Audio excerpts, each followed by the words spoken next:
Good morning, everybody. This is Grant from State of the Spark, and I am so thrilled to be here. Sorry we missed last week. It was Memorial Day here in the United States for my international audience, and we were out, and I was out, and by out, I mean taking a nap, and at the beach, and exercising, and resting my poor little brain. How are you doing? I so look forward to today's because we are going to be talking about how AI ate your marketing, ate your homework, ate your marketing, displacing jobs. Is it really?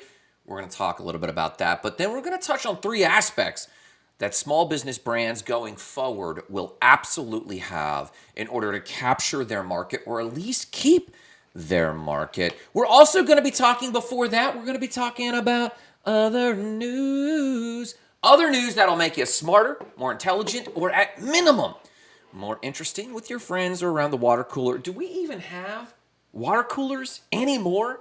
Do water coolers exist? Because everyone's working remotely, so I don't even know. That might be an old head thing. But at least the other news is going to make you smarter. But before that, we start with Morning Cup of Gratitude. What are you grateful for this morning? What gets you out of bed this morning? I don't know about you, but I woke up super lighthearted, and it turned out it was probably the strawberry moon. We'll talk about that in a second. But I just felt elated. I felt enlivened. I felt enriched. What about you? And maybe it was also because I finally caught up on my sleep this weekend. I don't know about you. Let's talk about Morning Cup of Gratitude. And if you can't share gratitude, if you can't start your day with gratitude, get back in bed, pull your blankets over your head, think of something to be grateful for, and then jump out of bed. Because if you cannot start your day with gratitude, what are you even doing? You are setting yourself up to not see the opportunities in front of you. And we're going to talk about the origin of opportunities in Kairos. First and foremost, I am grateful for my self-education. What are you grateful for? You know, when I'm feeling lost, and a lot of people are out there feeling lost, guaranteed. When I'm out there feeling lost, I always go back to my self-education habit. And this is what I'm grateful for this morning. So I've often spoke about the difference between Kairos time and Chronos time. You might have heard of this metaphor before. Chronos time, the Greek Titan, basically was the progression of time. And when you paid attention to the progression of time, just like the Titan Chronos, it eats its children. How horrific is that image? Basically, if you are a clock watcher and you're waiting to get out of work, or you're waiting for that next thing to just end, or if you're sitting in the line at the post office and cannot stand to stand there and you're just watching the clock, you are subject to Chronos time. It seems to both go on forever, and it is also miserable. The counterpart to this is Kairos time, and we often refer to this as the time of the gods. And the thing I love about Kairos time, it aligns with Buddhism, where it's kind of being in the middle of the now. And I love that verbal imagery, if you can have verbal imagery. But Kairos time, I've always thought was the time of the gods. It's the time that was flow. When you started doing something you loved, you lost track of time, and was this a short amount of time or a long amount of time? We've often talked about that, but I found out this weekend in my self-education that Kairos time was actually a god.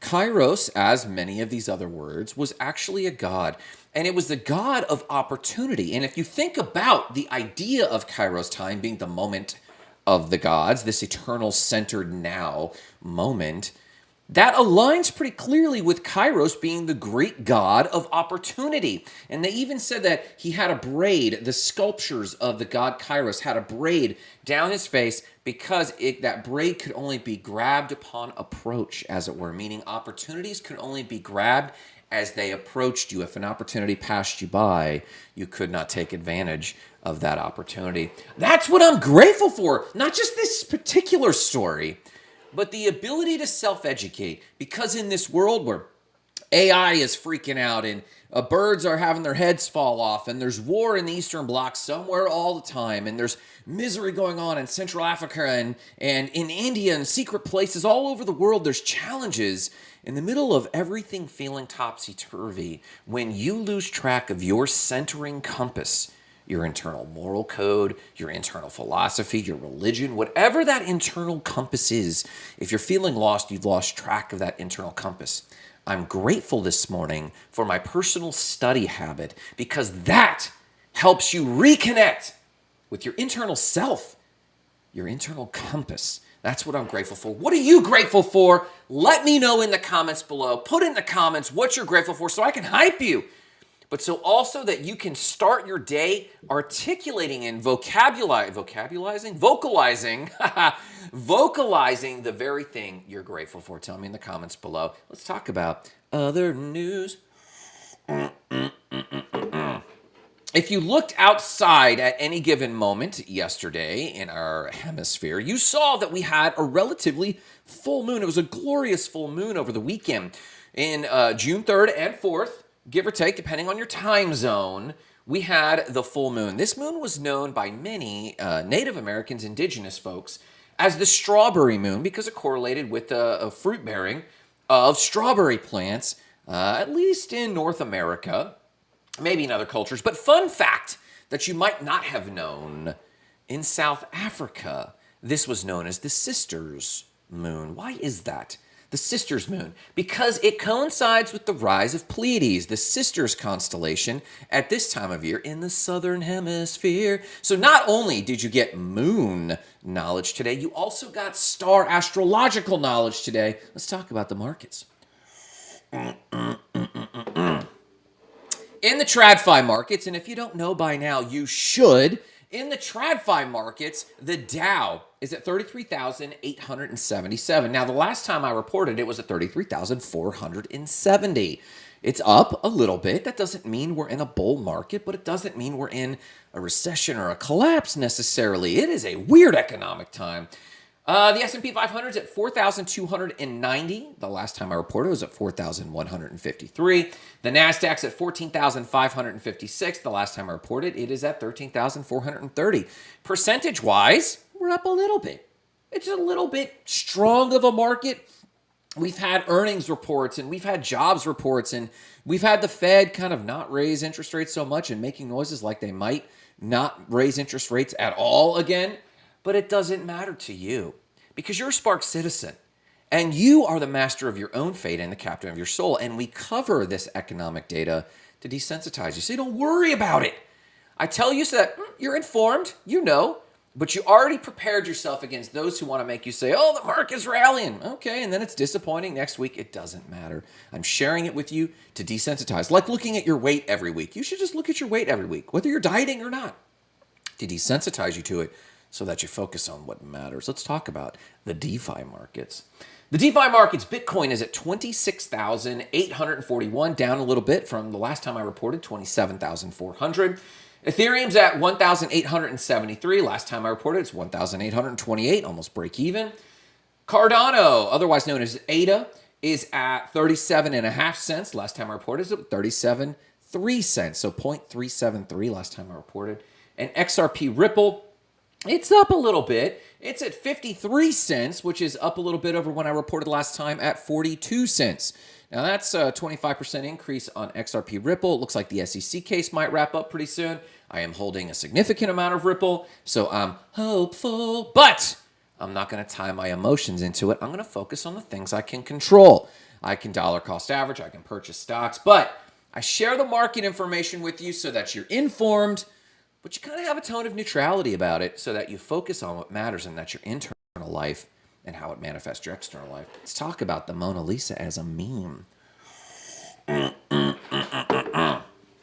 You know, most people think that the Mona Lisa has been famous since time immemorial.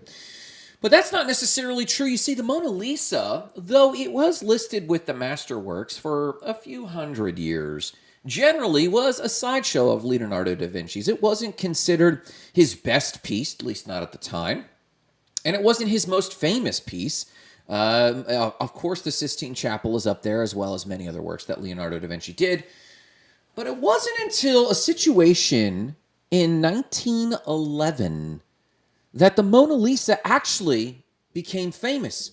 And the moment the Mona Lisa became famous was the moment that the Mona Lisa became a meme. One of our earliest memes, but I shouldn't even say that, because if we know about memes, we know that they've gone back since the beginning of time in history. You see, on Sunday, August 20th, 1911, a former Louvre employee entered the Louvre, especially the salon where the Mona Lisa was housed, and just around close, stepped into a side closet and locked the door. The next morning at around 7:15 a.m., when no one was around, they exited wearing the same attire as the employees of the Louvre. Now, authorities questioned many people in their investigation when it was found a day or two later. It wasn't even discovered until a day or two later that the Mona Lisa was missing. It wasn't until a visiting art history buff came and requested and could not find the Mona Lisa. You see, the staff at the time said, well, maybe someone took it to clean it, or maybe it was taken away to be photographed, but it wasn't in its salon and no one really cared. It wasn't until this art historian requested it and sent one of the docents looking for the Mona Lisa until they discovered that the empty frame was in a stairwell that led out to a courtyard which led away from the Louvre. Now, authorities questioned all sorts of people, and at one point, it was even wondered if Pablo Picasso himself had stolen the Mona Lisa. After being questioned, they discovered that he wasn't, and days turned into months, and months turned into years. You see, they looked high and low, they looked all over Europe, but little did they know that the Mona Lisa was still in Paris, in the bottom of a trunk with a false bottom, of a man by the name of Vincenzo Peruggia. Now, Vincenzo Peruggia was an Italian immigrant at the age of 29. He actually had worked in the Louvre as a handyman. He even worked on the protective case that the Mona Lisa was in. He fell in love with the painting and thus stole it and kept it in his room until 2 years later. They could not find it for 2 years, and it became a national mystery. Where is the Mona Lisa? Vincenzo decided to sell the piece. So after having an anonymous name, wrote an art gallery in Italy, and they decided and agreed to sell it for 500,000 lira. Now, it was an Italian gallery that was buying it, and they met at a hotel, and they verified that the art was real. They promised the 500,000 lira and went away, and Vincenzo finally thought he was getting away with it. That afternoon, authorities showed up as the art gallery, after they had verified the authenticity of the Mona Lisa, turned him in. Now, he went to prison and made the case that even though he was guilty of stealing it, he stole it on national pride. And his case was that his nation had been looted for the Mona Lisa, which factually was not true, but it did win over the jury, and they only gave him 1 year and 7 months of time. He only spent about 6 or 7 months in prison and then finally got out on appeal. And his name is lost to history. But what isn't lost to history is that in the 2 days following the return of the Mona Lisa to the Louvre, nearly 120,000 people came to see the piece, and it was soon thereafter named Leonardo da Vinci's greatest work. Was this placebo or real? Well, it's hard to say, and everyone could argue it till they were blue in the face, but the fact of the matter was, it wasn't until there was drama surrounding the Mona Lisa that interest had risen in it. Now, I think it was last year, over 8 million people visited the Louvre to specifically see the Mona Lisa itself, and its meme has only grown. Fun fact, the word meme comes from a Latin root which means to imitate or mimetic, to imitate. A meme is something that imitates, and when you see someone steal something, is it the art that is being imitated or the craving for the art? And one could argue that the Mona Lisa became a meme when a small handyman craved the piece and stole it for himself. The drama surrounded it, he returned it, and people themselves began craving it. If you want to read more about the Mona Lisa as a meme, I'm going to leave the link right there in the comments below. You should have it right there on Facebook, Twitch, or YouTube. Get it for yourself there. Or if you're watching this on one of the other platforms, go ahead and grab that link from the Twitch, the Facebook, or the YouTube, or the Twitter. And that, my friends, is what makes the Mona Lisa a meme. Let's talk about AI eating your marketing. Quick update on their businesses. Spark Sites is making its public pivot to the Spark team. The Spark team will slowly but surely be making sure that we're serving Catalyst clients, coaches, trainers, authors, and speakers, people that influence other people, though we continue to serve all the referrals that come to us, and Spark Sites continues to build websites. Spark Training will continue to focus on tools and training and equipping these Catalyst clients to hit our goal of launching 10,000 creators, 10,000 dreamers, 10,000 builders. And so we're making that shift. At the end of this quarter, we have our live event, Community Marketing, where we're going to be talking a little bit about what we're talking about today. But if you're in our area or if you want to visit, we're going to be posting more information today on the community event of us really just needing a reason to connect with our clients, needing a reason to connect with you, needing a reason to assemble all of these Catalyst clients together so that we can actually just simply connect. But we will be talking about community marketing and how AI is shifting a lot of things. But I want to talk really quickly about how AI, today's title is AI ate your marketing and 3 aspects of a small business brand going forward. You see, AI is consuming tons of jobs, so the narrative goes, like Pac-Man. You can see visibly AI has taken over nearly every aspect of art. AI has made its way into the legal field. White-collar workers who are doing knowledge work, such as lawyers, consultants, writers, the writing industry is being massively disrupted. And I heard a quote on this recently that was simply this: AI won't take your jobs. People who know how to wield AI will. And the idea is, first, there's this massive amount of fear. AI is going to disrupt everything. In fact, with website design, AI will disrupt website design. AI will and has been disrupting coding and GitHub and JavaScript programming and PHP programming.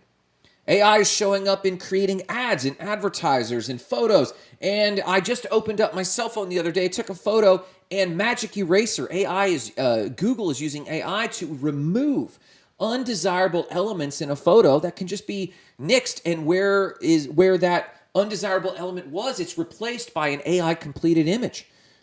Adobe Photoshop is allowing you to recrop outwardly an image where you basically cropped an image when you took a photo of you at the Grand Canyon, but you wanted to get that one mountain that wasn't in there. But you can simply expand it, write a prompt, and it will fill in the rest. The age of synthetic media is upon us, and synthetic media is any digital media. So look at our life. We did things that were deeply human. We then created the internet, and it got massively expansive, and only those who knew how to wield the internet really had jobs in that transition. And now, after all this expansiveness, we're in the omniscience age, and that is when every aspect of human knowledge, as soon as we think about it, it is then placed on the web within moments, if not immediately.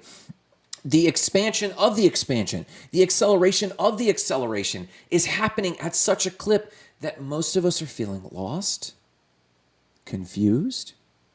We don't know our place in society. I just had a very close confidant yesterday say, I don't even know my place in society anymore. The context was a little different, but I believe these elements touch on this as well. Google Bard, ChatGPT, now connected to the internet. Drones, drone operators flying drones with AI. AI is consuming the world. And then if we have this fear about AI taking all these jobs, then this quote that I quoted, which is AI won't take your job. People that know how to wield AI will take your job. It's supposed to be more of an empowering idea that you should jump in wholeheartedly with both feet and learn some aspects of AI, and you do. I remember a lot of the conversation going on right now about AI was the conversation I heard when people were talking about the internet in the late 1990s and early 2000s. You don't have to know all that. Business will still be done belly to belly, shoulder to shoulder, elbow to elbow. Pick up the phone, call your people. The same conversation that we're having about AI is the same conversation we had about the internet, late 1990s and early 2000s. Similarly, it's the same conversation I have heard about crypto and blockchain technologies from 2011 to today when I got involved into Bitcoin. And now you guys know I have my show, Not Crypto Bros, twice a week. Twice a week. Why? Because people are still learning about it and it's still unfolding. And all the hype is waning, yes, and all the shit coins and meme coins are going away, but the real technology still stands. And now people are poo-pooing AI and going, that's not going to take your jobs. But people who are wielding AI might. But here's the thing I want you to think about people wielding AI. People wielding AI won't just replace one person who wasn't using AI. They will replace dozens of people What am I talking about? Recently, Spark Sites launched a service, and it's an AI-first year's worth of content package. And we're marketing this. $36,000 a year is someone I heard of a local company that had hired an intern, $36,000 a year to create content for them. But we can create a year's worth of content for $3,000. That's our service. For about $3,000, we create a year's worth of blog posts and content to rank on Google with search engine optimized quality content that's on brand because we know how to wield the AI. So here's a living example that for $3,000, we can do what someone that was being paid $36,000 a year to do. And we've done this for multiple clients already. So one of our employees could do about, 10 employees' work. Do you hear that? That's a 10x improvement. So this quote that AI won't take your job, people wielding AI might take your job, but people wielding AI might take 10 people's jobs. That's what's going on. And so on one hand, that's impressive. On another hand, that's scary. On the other hand, Grant, should I give you a call? Yeah, give us a call. We can help you with this. We're an AI-first company. We're embracing it. AI-first website design, AI-first content creation. We're leaning into it because we have to. But there's another part that I want to connect with you about, and this is the malaise of not knowing where you belong. You see, there's a pain that you're experiencing, and it's this. You still have to earn income. But so many of the jobs you were chasing, engineering jobs, and AI can do a lot of engineering now, writing jobs, infopreneuring, course creation, this is becoming commodified a dime a dozen. As a sidebar, I do believe we will start using the hashtag made by human or made by human hands or something to that effect, or human made. I think we're going to start using those hashtags, and blockchain's going to be used to track the veracity or the origins of these things for sure. But it doesn't solve something for you. You are feeling a malaise. You could call it a midlife crisis. You could call it a mid-career crisis. And you could be in your 20s and wondering, what's the future look like? I feel like I'm having a midlife crisis, which shouldn't happen for another 15 or 20 years. I can understand you being lost about your place in the world. And as we have touched many AI technologies and have used them in the website company, enough so that we're now pivoting to the training company because we've created enough margin that we can do that with AI, there's something that I am finding that is supremely safe, resilient against the incursion of any technology. You see, as technology speeds up in your business, you, the small business owner who's passionate about your vision and your mission, you're concerned about employees. Man, should I have 10 employees? Because that's fulfilling, but also challenging. And it's so challenging. And here's AI. Why don't I scale down? Just met a guy who had a packaging company. He was doing packaged goods and had dozens of employees and was doing packaging peanuts and cellophane wrap. And he found a single product and thought, my single product's really taken off. I could grow or I could scale back to this one product, and he did. And he makes close to $1 million a year revenue. I won't give you his exact numbers or his name on doing this one logistics product. He decided to scale down. But for the catalyst clients we have, the coaches, trainers, speakers, authors, or the service-based business owners, the owner-operators who view your service-based company as a mission, not as just a local service, but you are on a mission because you know that whether it's landscaping or pest control or whether it's house painting, you know that there's some meaning and craft you could bring to it. I have a word of encouragement for you in the AI apocalypse. You see, everything is getting confusing, and the existential crisis you're having is where do you belong? And you could say, well, AI is not going to take my blue-collar job, and that is true. It's going to be a long time before robots can paint a house, let alone paint a house well. So if you're just looking for work and protect your income and you have a white-collar job, I seriously advise go find something outdoors that's closer to what you love, get a decent pay, and create amazing craft. Do something that's custom to you and get going on that thing. And I think you're going to have a lot of joy and make a lot of income. But there's one other area that I believe is completely safe. Try building. You see, the thing that small business companies and service-based companies are lacking right now, the thing you're feeling lost about and the malaise you're feeling is not the AI incursion. It's not the AI apocalypse. It's not the pace of technology. It's that these things are starting to move so quickly that you are left alone in a vacuum void in the tailwind of these things. And you realizing something that you were able to ignore when you could just stay busy. When you could keep up with technology, you could stay busy and ignore one major blind spot. What is that blind spot? I'll tell you in a second. You could keep up with AI. You could keep up with social media marketing. You could keep up with things, and you were ignoring this one thing. As much as I've talked about it, you have ignored it. The one thing is a clear vision, values, and mission. A mission statement. But not a blasé mission statement, a purpose for being in business. When you were young in business, you might have started with a hypothesis that sounded good on the ears. And people rallied around that early, and then you grew because of that mission and that purpose and that passion.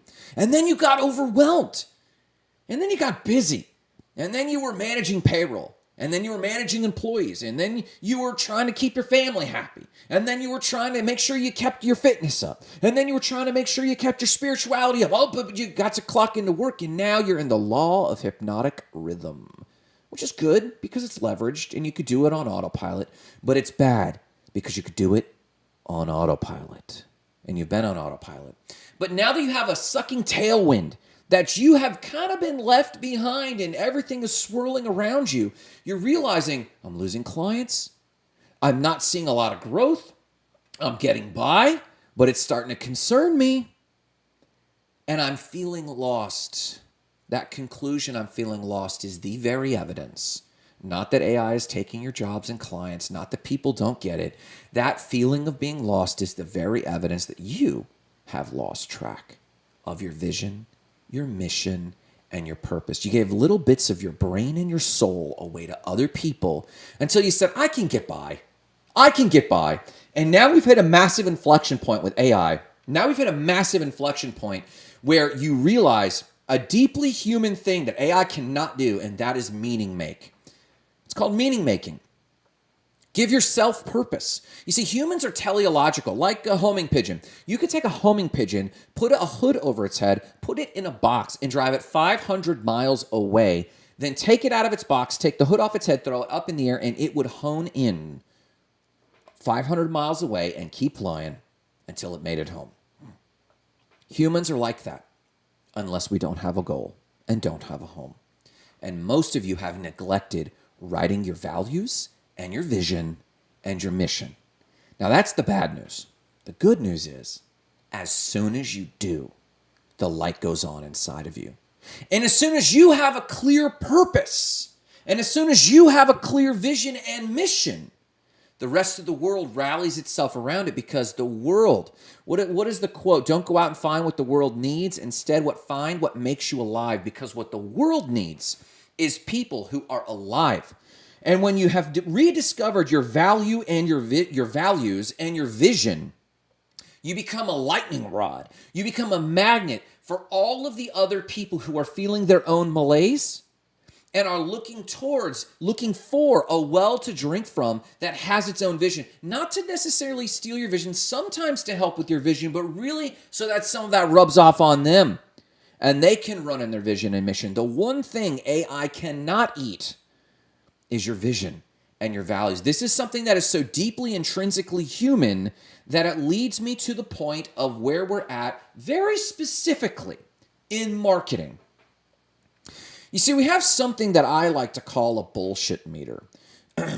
AI has generally created so much content there we can feel overwhelmed, but the other thing we do is our reticular activating cortex and our amygdala starts to take in all this data at a rapid clip and starts learning itself how to filter. And it filters it on junk. Mental carbohydrates, marketing carbohydrates, empty calories of these visuals that we're seeing. You already ignore thousands of ads a day. And now with the pace of AI, you're going to ignore it even more. Your bullshit meter is going to be even better dialed in. It's going to be so dialed in that you are going to be filtering everything out except that which is made by humans. Now, that doesn't mean we're not going to use AI. AI needs to be used. It's leverage. It's just another tool. We need to leverage it. We need to get to a place where we are having existential crises so that as a species, we can get back to something that's deeply human. Well, it's going to hurt along the way. People are going to lose jobs. Yes, unfortunately. They're going to have to reskill. Yes, unfortunately. But I am here to give you 3 aspects, at least in your small business, so that people get drawn and magnetized to you like a lightning rod.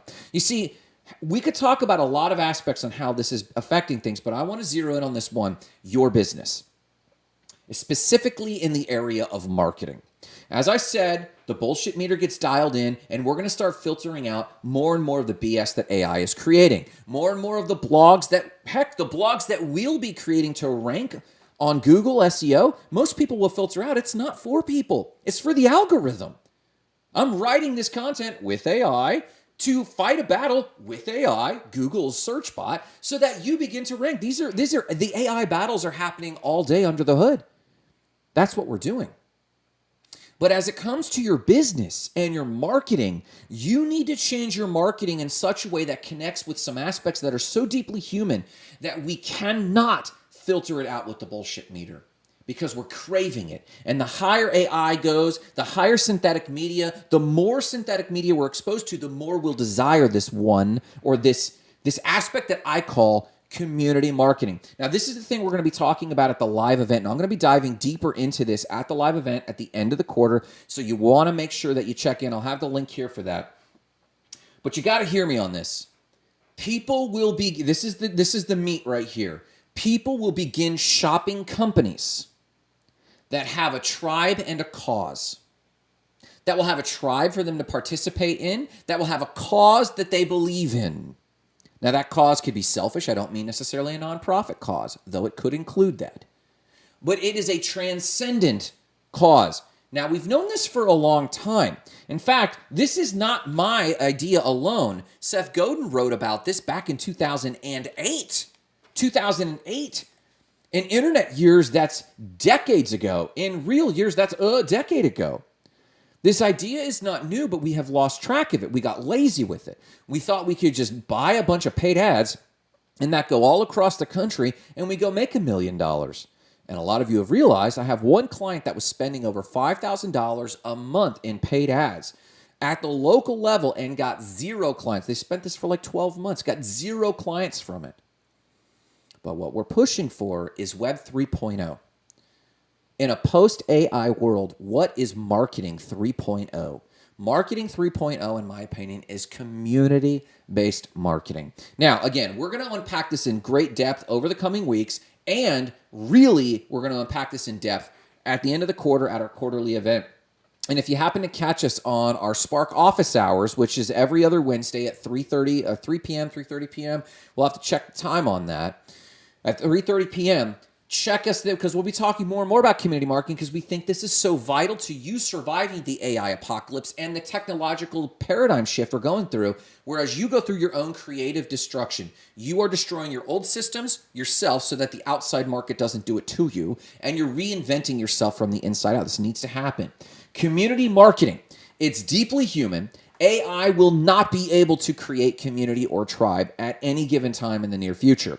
It might be able to simulate it, but our bullshit meter is so dialed in that you will not be able to create tribe and community and what we call movements, which is when tribe and community come together around a cause and love that cause, and they kind of run on their own steam engine. Every person in that group runs on their own automated power, and that's when you get a movement. So what are the 3 elements? People will begin shopping less and less and less. In fact, it'll be a turnoff if they see ads or if they see people trying to do a TikTok dance and it's not authentic. Authenticity is the key value here.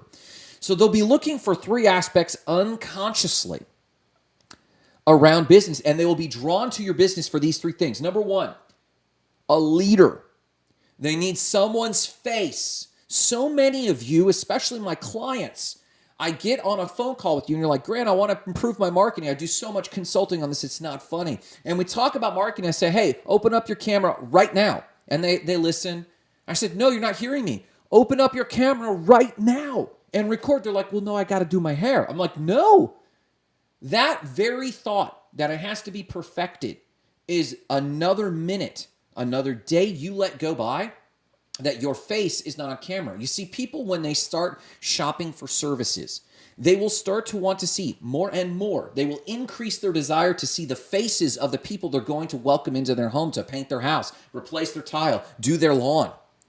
They want to see the face of these people, not just for safety reasons, but also for social proof. Who is this person? Is it just a company that bought a bunch of SEO and bought a bunch of paid ads, and they're just going to send some underpaid immigrant crew to my house and underpay everyone? No, they want to know there's more value there. There's more relationship there. So they're going to want to see the faces of those people. They're going to want to see the faces of the practitioners. They're going to want to hear your authority.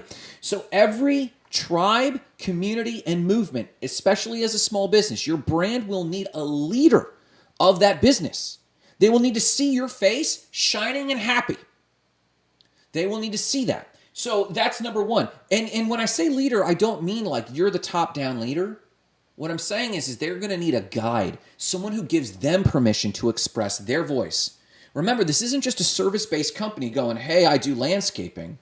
This is a service-based company who's been a landscape professional for a long time, and as their leader, their guide, the person giving even the consumer permission, they might say, hey, listen, you might want us to come out and take care of your lawn, but you might want to try to take care of it yourself. Here's my 3 tips to take care of this yourself if you want to plant petunias or grow vegetables. They're going to want to hear from you. And as your guide and leader, you're giving them permission to have a beautiful lawn. You're giving them permission to invest in their lawn. Or when it comes to websites, you're giving them permission to look the best they can with their web presence. Whatever your service is, you as a leader are really more of a guide and a permission giver for their greatness. That's what leads it. That's the leader of a movement. A leader of a movement isn't a top-down, charismatic guru, though a lot of people try to paint them that way. The leader of a tribe and community marketing in your small business, in the movement that your small business is creating, is giving the followers of that, both employees and consumers and your vendors, all the stakeholders, giving them permission to be great. That's what a leader does. That's the one element of your small business brand. It needs a face that's communicating that. Number 2, it needs a form of two-way communication. Too often, small businesses have one-way communication. They're pushing out ads. We do the Spark Team office hours every other Wednesday so that you come on the show and ask us questions. It's a two-way dialogue. Owen Healy, I see Owen Healy here. Owen Healy constantly invites people to give him commentary. When you're on LinkedIn and posting a comment, you're inviting two-way communication. Facebook groups allow for two-way communication. Telegram groups, Discord groups. These apps took off so much. Despite that they're waning a little bit right now, they take off so much because people are being promised two-way dialogue. Two-way dialogue. So communications need to be two-way. And why is that? Why do consumers, whether they're buying lawn services, web design services, coaching services, why would they want two-way communication? Because people don't care how much you know until they know how much you care. Hear that again. People don't care how much you know until they know how much you care. And how do people know that you care? If they feel heard. How do people know they felt heard? If there was two-way communication. Community marketing has this second aspect, and that is beefy two-way communication. Now, you still need one-way communication. You still need to do your email newsletter once a week that tells people what's going on.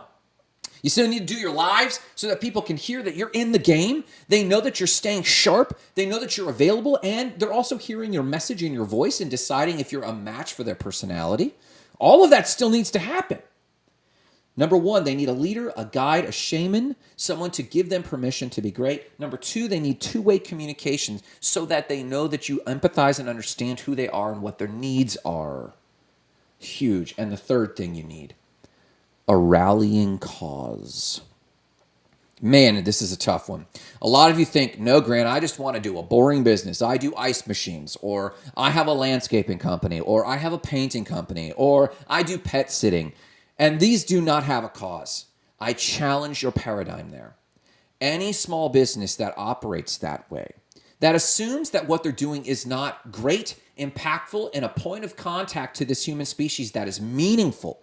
Any small business owner who does not do their own meaning making will get eaten alive by those who do, especially, and secondarily by those who are doing AI. When you do not have a rallying cause for your clients, employees, and vendors, When you do not have in your small business a rallying cause, and I do not necessarily mean a nonprofit third-party cause. For that pet walker, it's happy puppy parents. And you can build a lasting connection with your pets. Or some sort of rallying cause. If it's a landscaper, is take pride in having the best lawn on the block. That can be a rallying cause. Build an oasis in your backyard. That can be a rallying cause. Or it could be a nonprofit cause. Our good friend Sam Rafidi of Palestinian Hustle. Spread love. I always forget the second one. He's got 3 meanings, but his rallying cause is always hustle. Do good work, spread love, and always hustle. I always forget the third one. Sammer's going to watch this later and give me crap. But I like Palestinian Hustle because it is a third-party cause. Nearly all of his profits go to feeding the poor in Palestine. That's huge. Goes to entrepreneurial ventures. That's huge. Goes to exposing people to his culture so they don't just assume when you hear Palestine or you hear Iraq, you just think oftentimes negative connotations like war or whatever. But he's big on changing that narrative. That's not what Palestinians are about. So your third-party cause could be anything that rallies your people. And so if you are a guide, you're giving people permission to be great. You have a two-way communications. You're letting your people, clients, employees, vendors, all of your stakeholders, your investors, any of them, you're giving them empathy with two-way communication. And the third is then you rally around a cause. And that cause could be nearly anything. But that cause comes out as you lead. That cause comes out in your two-way communications. The two-way communications are with people that feel that cause already. They already want to have a beautiful oasis of a backyard. They already want to have a deep, enriched relationship with their puppies if you're a pet sitter. They want to have a robust, communicative web presence that clearly communicates their vision if they want a web presence. They want to speak more clearly to the world. That's what we do. That's part of our cause. Igniting lives of explosive significance. What's your cause? And I'm here to tell you that this deeply human aspect draws people like a lightning rod. Whether it's for-profit or non-profit, doesn't matter. I used to have a negotiation mentor who said this: the person with the clearest vision wins. In every negotiation, the person with the most amount of clarity wins. So if it was between two landscaping companies and one comes out for $100 a month and maybe 2 to 4 times, depending on the season, they might mow your lawn. The other company charges $150 to $200 a month. But they enrich their clients with a vision for an enriched oasis of a backyard. They empower their clients to take care of their own plants on the chance that the landscaping company can't come out. And then sometimes the owners might just decide, I trust you so much, I'm just going to pay you anyway to come on out. Notice that the price point was higher. Definitely. On the far end, you're going to have those who commodify and undercut. They will always make money. But making money is not necessarily your only goal. Your goal is often what money can get you. And what people often want with money is not the money, but the access, the respect, the recognition. Access, respect, recognition, those things can come when you don't go to scale and you do things that AI can't do. You do things that commodification of your service can't do. And that is something that is deeply human. And that is these 3 aspects of marketing 3.0 for your small business. Number 1, be a guide, be a leader. And that guide simply has the rallying cry. Have two-way communications, not one-way communication. Don't just send a MailChimp.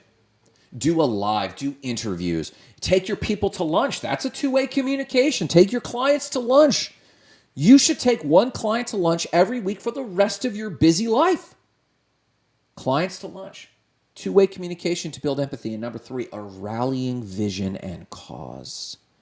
Without these things, I believe you'll be dead in the water in 3 years. Otherwise, you should just take on AI, commodify everything, depersonalize the whole thing. Remember, cold hard cash allows you to treat people cold and hard. But if you want to be resilient and unfuckwithable by AI or any encroaching power, you have to do things that are deeply human first and foremost. And I do not foresee a time at any point. I mean, AI might be able to pass the Turing test, put it in a robot and be your butler. I don't care. Building tribes and community. Grant is the game. You're the game, Aussie. Building tribes and community are the only thing that will make you unfuckwithable in the coming decades. You could do hard sciences, be a computer engineer. That will make you money. And you do need to make more money. I believe that you should be financially independent. And we're going to become financially independent together. Please like, subscribe, follow the show. Share with a friend. But the way you do it will be through tribe building. Why am I talking about any of this mess? A, because I believe you deserve freedom. And I don't just mean riches. I don't mean riches. You deserve those too. I mean freedom in your heart, freedom of vision, freedom of purpose, freedom for moving forward. I believe if you seek freedom, you'll automatically be an entrepreneur because you look for agency, control in your life. From there, you'll look for investments and financial freedom and fitness freedom and relational freedom and spiritual freedom. You'll want all of that. And I simply call this remembering the mission, igniting lives of explosive significance, starting with your own. Have a great day.